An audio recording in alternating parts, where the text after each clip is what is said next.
Weird. And here we go for the YouTube. What up, Tube? Say hi, Tube. What's up, YouTube?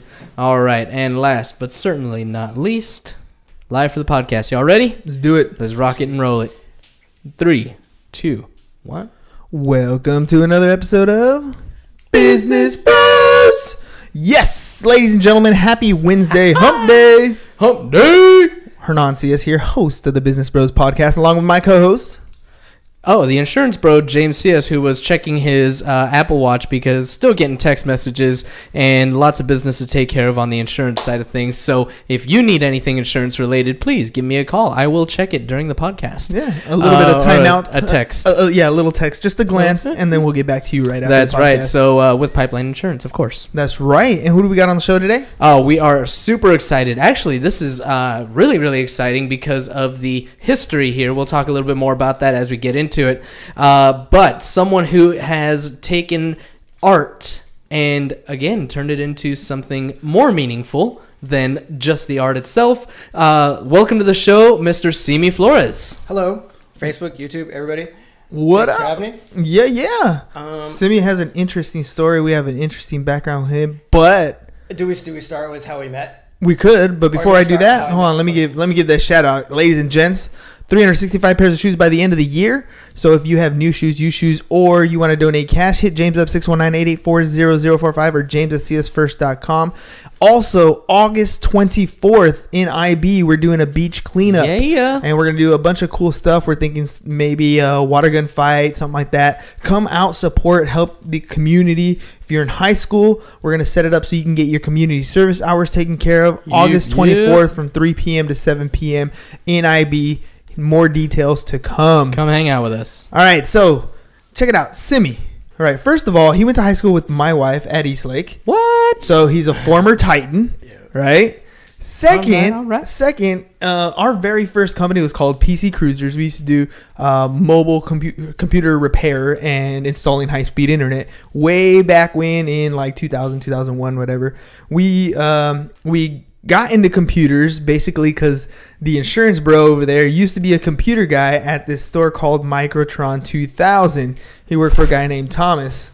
Thomas then expanded, left Claremont. It was in Claremont, huh? They were up in Claremont. They were up in Claremont. Left Claremont, came down to Chula Vista, opened up a bigger store called Micro PC Outlet, where Simi ended up working. Yep. The first time I met this guy, he was coming in and asking, "Hey, what's up with your CD and DVD burners?" And he said those are your hot items. Yeah, dude, it was all about pirating the music, right? So, how to hop on the Napster, download some stuff. Yeah, you'd see how way back it is, right? Way back. It was after. No, it might have been LimeWire by then. Might have been LimeWire by then. Or Morpheus was dead by then, I think. Yeah, well, dude, I mean, if you want to go God. way back, Oh my God. this guy was acting One of as the a server originators. on Oh, AOL. yeah. Oh, yeah. On dial-up.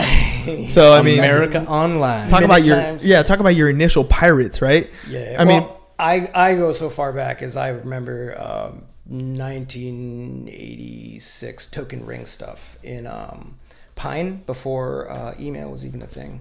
Yeah, I have back in 1984 I was typing DOS because my dad had a computer and I was lucky. I mean, I remember we got what was that computer? It was an old A86, something like that.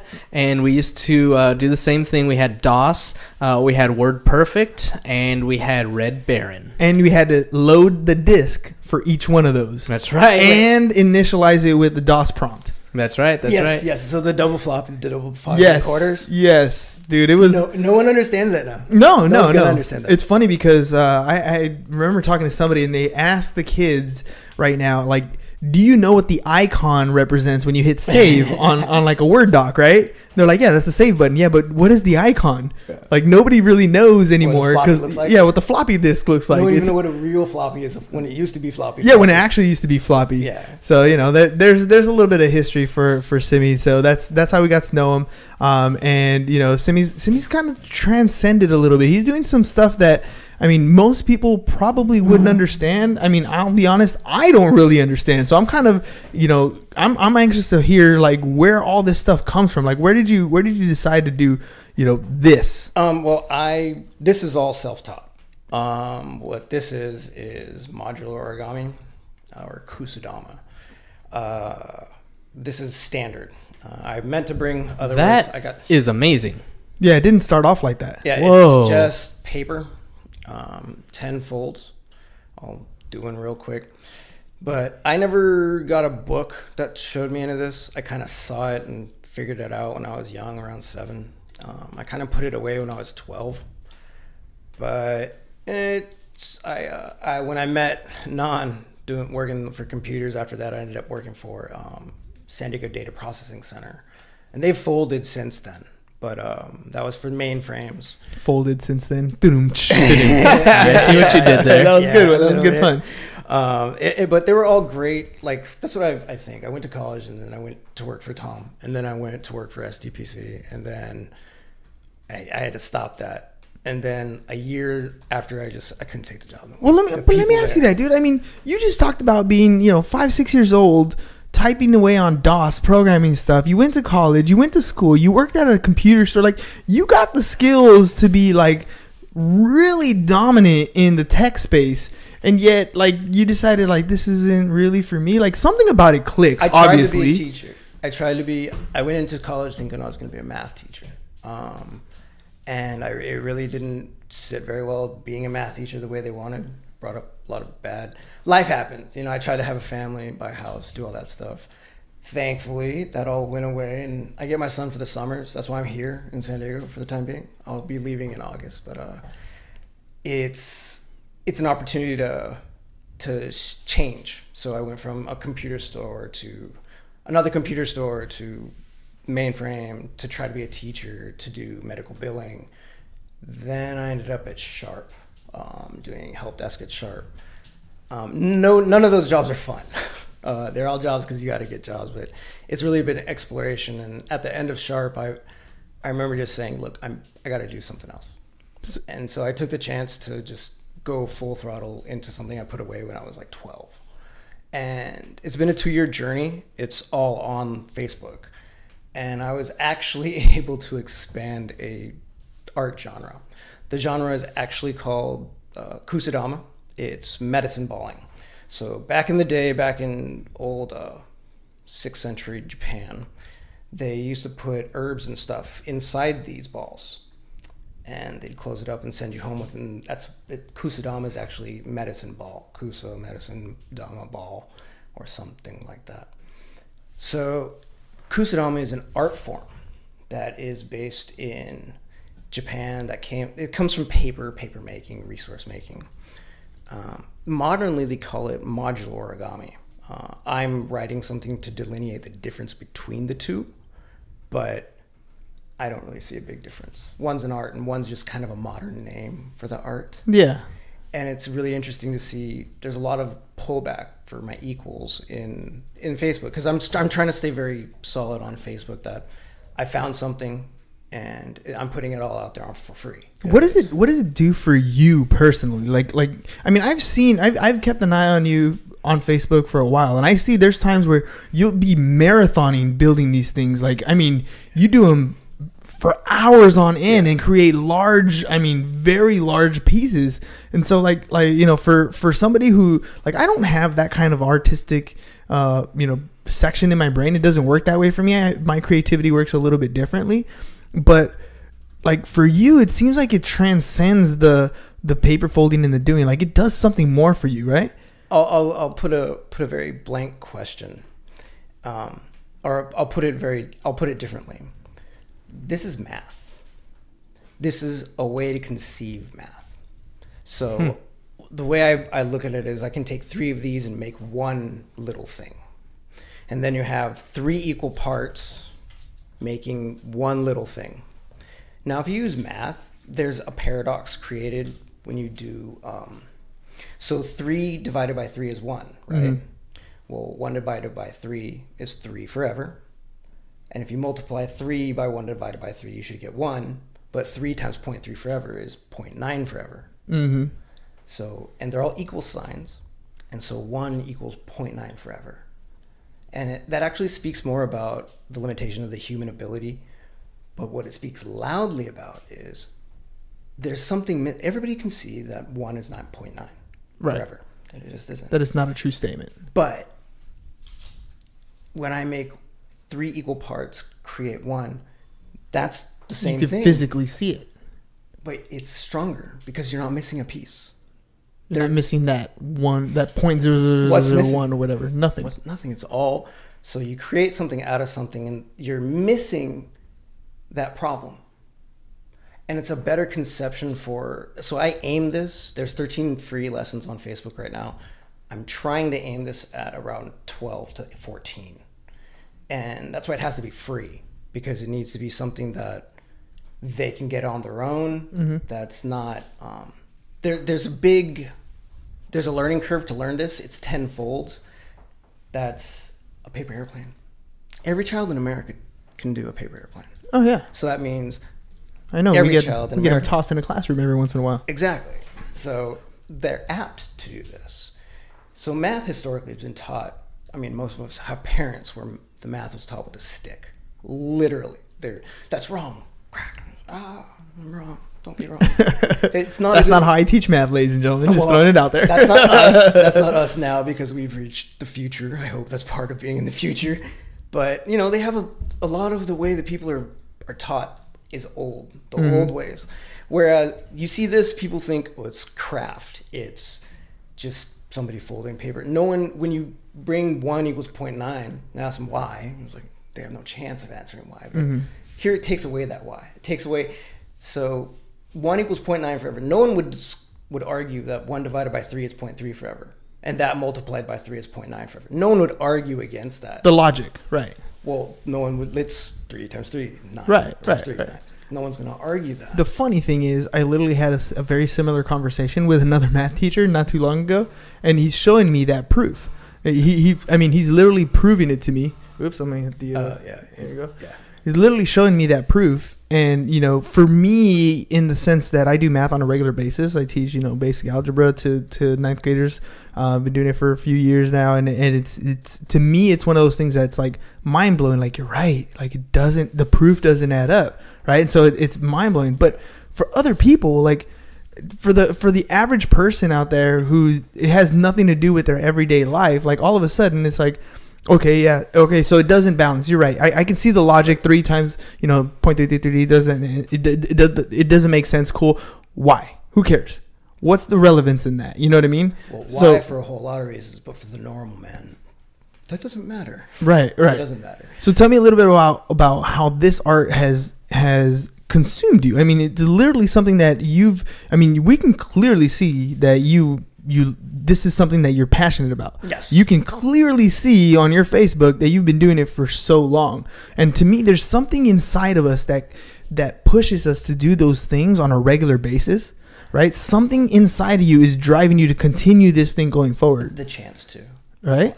The chance presented itself for me to concentrate on art in this exposition. Like I said, I went to college to try to be a teacher. That didn't go very well. Money isn't all there is and all that, but I encountered a lot of people that couldn't do division. It was really amazing seeing an 18-year-old not able to do division. It was actually kind of sad. So I knew there was work to do on how we teach math. So my intention is to make a class where they learn math through physical means, where they're not a word of numbers, not a word of adjacent or here. It's a physical interaction with math. See, now that speaks volumes to me. Yeah. And I'll give you a perfect example. There used to be in our school like algebra 1, geometry, algebra 2, pre-cal, so forth. Normal. Well, they've mixed it up, and now we have this whole integrated thing, right? Which means that in my course and when I was teaching ninth grade, I would teach pieces of algebra and then a little bit of statistics and a little bit of geometry, right? So I got to see a group of kids, right? Any given class. And you have the people who are strong and weak in the algebra section, and it's almost like they reversed when it came to the geometry section. The kids who were strong in the algebra all of a sudden were very weak when it came to applying what they've been doing in a geometry set. And but the kids that weren't doing well in algebra, all of a sudden when they saw the shapes and they could see the patterns, it opened up their eyes to a whole different thing. So you're talking about being able to teach them some of these mathematical concepts using this art, right? And I think it opens up the door to somebody who doesn't learn very well with pen and paper, but maybe somebody who can visually see things and apply something in an art form can learn some of these concepts. So the what I've noticed, I come from a family of teachers. One of my cousins is currently doing the CSET, trying to become a real teacher, and they said that they're doing core concepts. Yeah, and I've heard this core concepts. I liked integrated that me and you got. I think that wasn't the greatest, but it was like better than. It was good enough. No, it was better than a lot of, because I've been to 10, 11 schools before college. Omaha, Texas, Washington State, LA, Palo Alto, like just all over the place. Each place is a little bit better in one place than another, but the math is pretty standard. What we got was pretty standard. What they're doing now, even I have a hard time understanding. I think the best thing I can do here for math, maybe your audience is explain that you can explain math two ways. One comes from a physical structure of spheres, circles, lines, where something that exists that you can point to. The other way is with words, and so one's called analytical geometry. So the geometry is the shapes, and analytical is analyzing shapes, how they fit together, when they're certain sizes, how do they fit together. The complete opposite way is called modern algebra. No numbers, no lines, nothing but words, hardcore proof, just all of it. And we started primes, and that's where I'm actually obsessed. Have you seen that movie Pi? Life of Pi. There's a movie about this guy who's obsessed with pi. It's a movie called Pi, and he's obsessed with it. I would say I'm equally obsessed with primes. There's the last prime theory that got proved was the prime gaps theory, the pairs of primes gaps theory. That was really important to me, but has absolutely nothing to do with anybody that would even conceive of, well, between 2 and 3, there's 1, and between 3 and 5, there's 2, and that makes a difference, and they're all primes. And immediately people are like, oh, I'm going away. Yeah, I'm lost. Yeah. Ooh, look, squirrel. Yeah, squirrel, yeah. So it's like the opposite of shiny. It's like anti-shiny. And that's how we have math in us. That's how, when we're built with math, we're definitely, everything around us expounds math. And we need a better way to teach math than with a stick. So what you're saying is exactly what I'm trying to do. I'm trying to just one more place to get kids to be able to learn math in an easier way. In a little bit different way. Just like, because education comes in 12 ways. Modern American school exposits about 3: memorization, visual, and social. There's 12. So if 3 out of 12 are being taken care of, a quarter of the whole is being taken care of. Wait a minute, why are only 25% of kids doing well in school? Yeah, because you're not meeting the needs of the other ones. I can see that. So this is just one additional peg it's in just a little tick. Yeah. It's like, it's not going to be the world changer. It's not going to be monumental, but it's going to be a big thing for a couple kids that it really, really works for. Now, the other part is, this is basic. This is 12 modules. There's one for 30. So if you see 1, 2, 3, 4, with 30 modules, you get 5 points, and it gets bigger.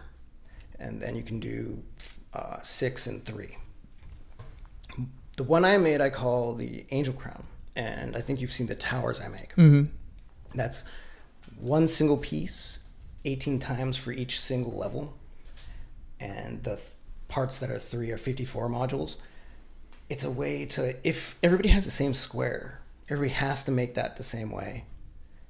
They can actually coalesce their work together and make towers together, making their own pieces, so they can work solitarily. So it's kind of like an art class that's geared for, you come and you fold, or if you're an assembler, you put it together, or if you're a builder, you take what they put together and you make the tower out of it. Does it have any application, like as far as actual construction is concerned? The Angel Crown specifically, yes. It's a way to envision. Have you heard of graphene? Like what kind of graphene? Carbon graphene. Mm-hmm. Graphene has a 6-layer base. That means each base has 6 sides, and so it fits perfectly with other things that have 6 sides. The Angel Crown is that 6-sided top. It's 6 triangles next to each other. And so that, what I'm trying to do is, because I see these patterns better than, I'm a math person. I see these things. It's just a little tick. You get a couple more kids that see a little bit better. It helps the whole see better. The kids that do this will help the kids do this because they want to be together.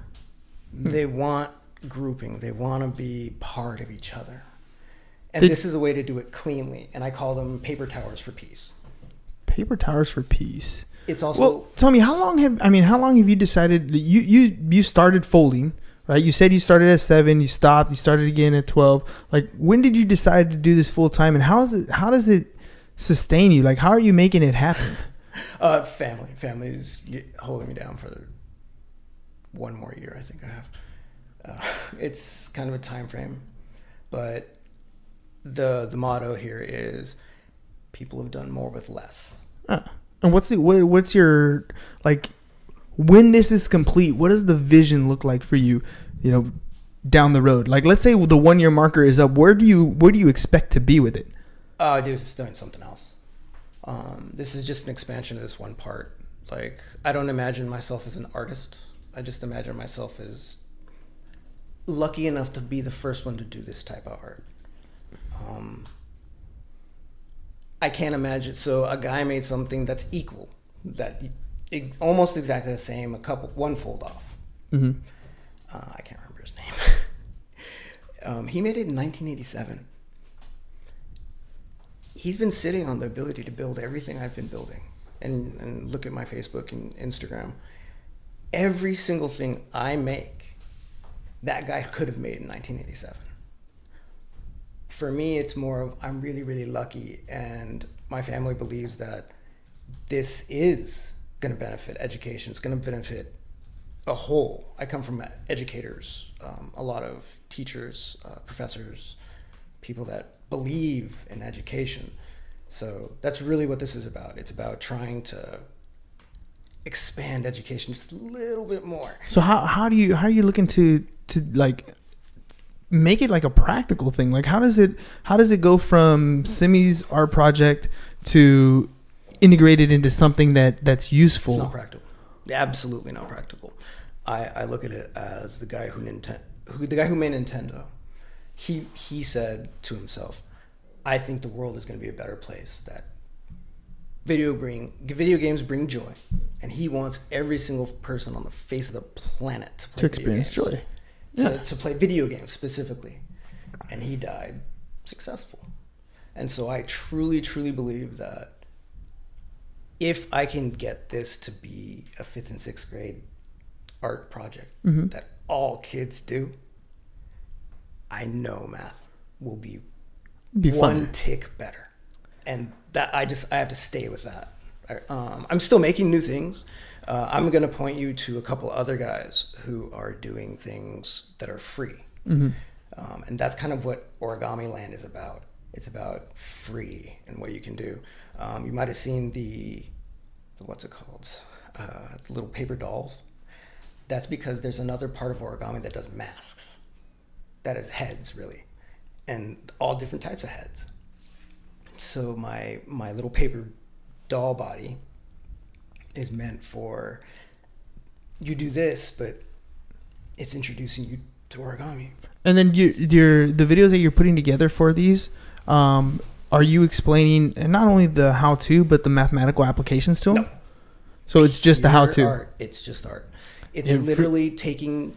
It really is art. Like, I'm sorry to jump in here, but I'm just checking out your Facebook page and looking at all the things that you've done. And something you said earlier was, I'm not an artist, or I'm not trying to be an artist. But dude, this is artistic as hell. Like, thank you very much. Like, this is really impressive stuff. I have to say, I'm really lucky to be in this position right now. It's really an amount of luck that I can't. I mean, what school do you send your kid to learn this stuff? Like, you don't. I'm lucky. And if it wasn't me, it would be someone else. It will be someone else. And dude, like, you literally you created like a little doll out of these things. Like, there's a video that I'm watching where you have like a little, it's a humanoid doll. Humanoid doll, and like it's movable. Like, Wow.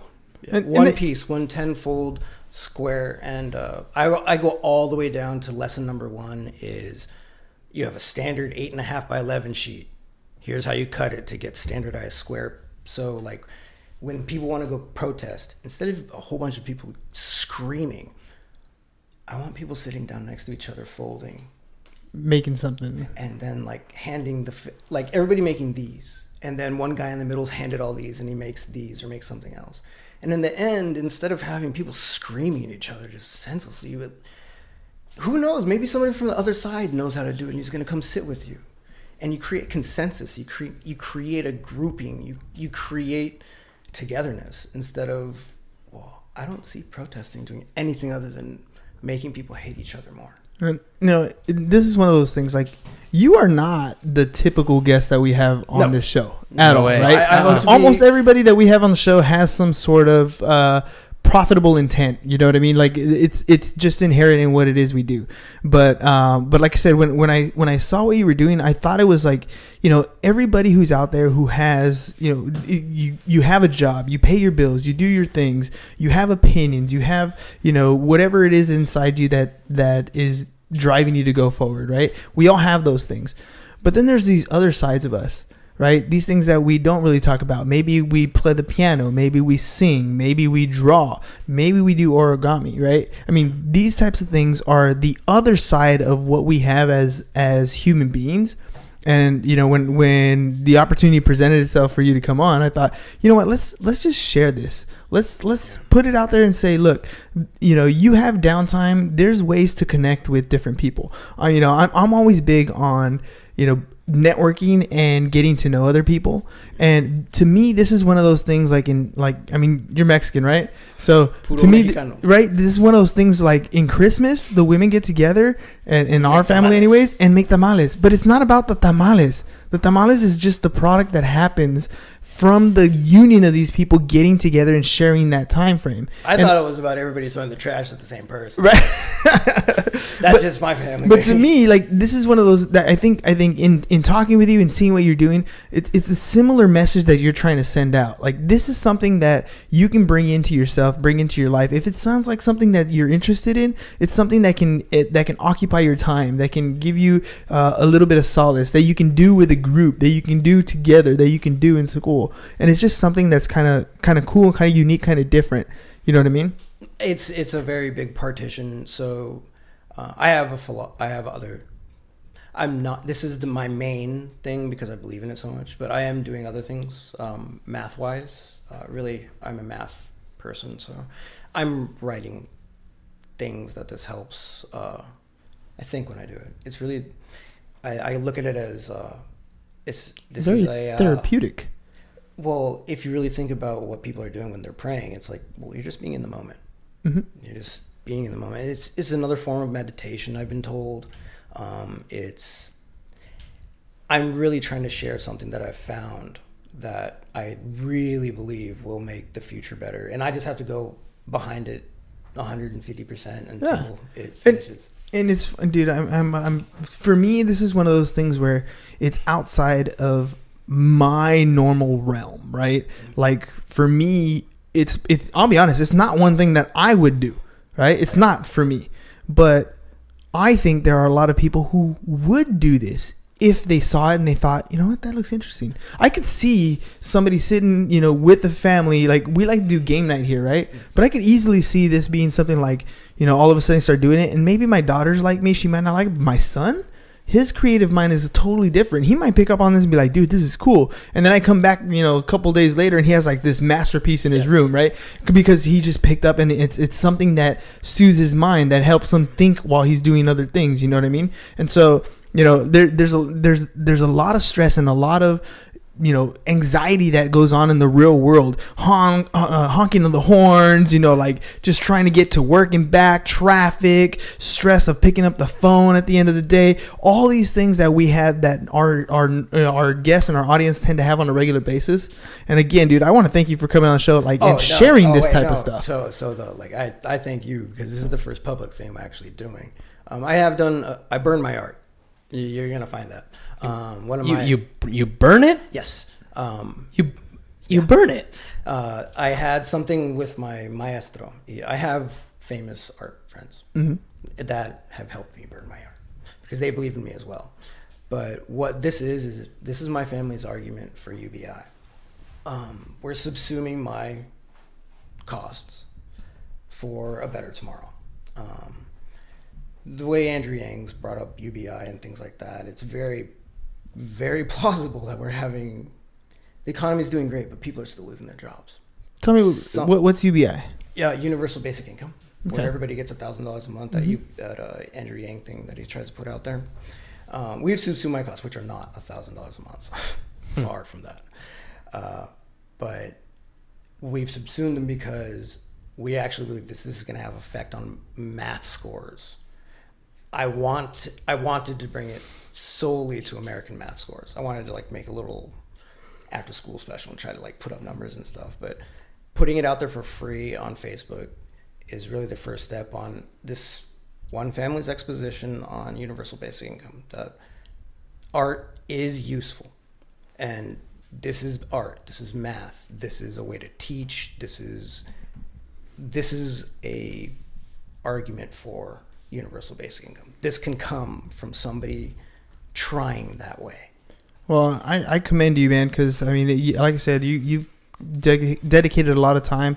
I hope, honestly, I hope this is something that's helpful for people, that they find some sort of solace in being able to do this, or at least show somebody. I always think it's really cool, like the way I folded a paper airplane was taught to me.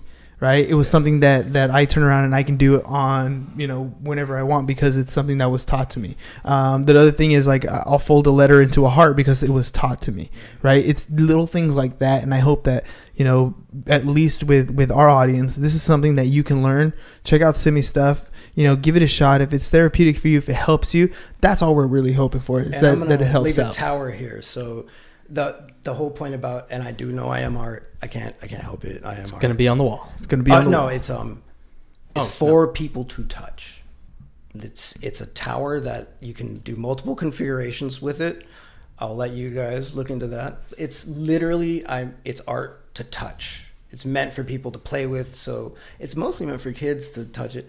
I've been trying to get into a major place to do it, to let the public have a chance to touch it, but I'm gonna leave one here. Cool, yeah. And you're not you make people touch it. Hey, no, play with. We will. Why not? I mean, people come and guests all the time. They always admire the wall. Be like, that's the one you want to play with. That's what I'm going. That's the one to drink. That's the one to play with. That's the one to drink. So that's the one to play with. I have a white one. I have a black one and a silver one. They're Raider colors, I know. I had that's the spray paint I had, man. All right, well, that's cool. On that note, we got to end the show now. yeah. We're Chargers fans. We're Charger fans. No, I like that. Broken-hearted Chargers fans, but still Charger fans. No, dude, we really appreciate that. We're gonna find a place on the wall, and we'll make sure that people, give it a little shot, give it a little play. And you've done more for me than I have for you, sir. Well, thanks, man. Ladies and gentlemen, make sure you check out Simi stuff. We got his information below. You can check out his, documented 2 years worth of practice and perfection. And if it's something that works for you, I'd love to hear about it. I'm always looking for different ways to help our business community out, and this is one of the unique ways. This is like a stress relief way. So hopefully you guys found some value in it. And Simi, dude, thanks for coming on the show, man. Thank you for having me. All right, ladies and gents, real quick, 365 pairs of shoes by the end of the year. If you got new shoes, used shoes, or you want to donate cash, hit James up 619-884-0045 or James at csfirst.com. He'll hop over on his Harley and right over there and pick up those bad boys. And if you need any insurance help, personal lines, life, you either maybe have a business, unless your home is made of origami and you need to insure it, then hit up James 619-884-0045, James at csfirst.com. And remember, August 24th, we're going to do an Ivy Beach cleanup. So hit us up if you want more details on that at Business Bros Pod on any of our social media feeds. That's all we got for you guys today. Peace. Bye-bye. And I'm out. See you, Facebook. Thanks, Facebook. Love you. Everybody.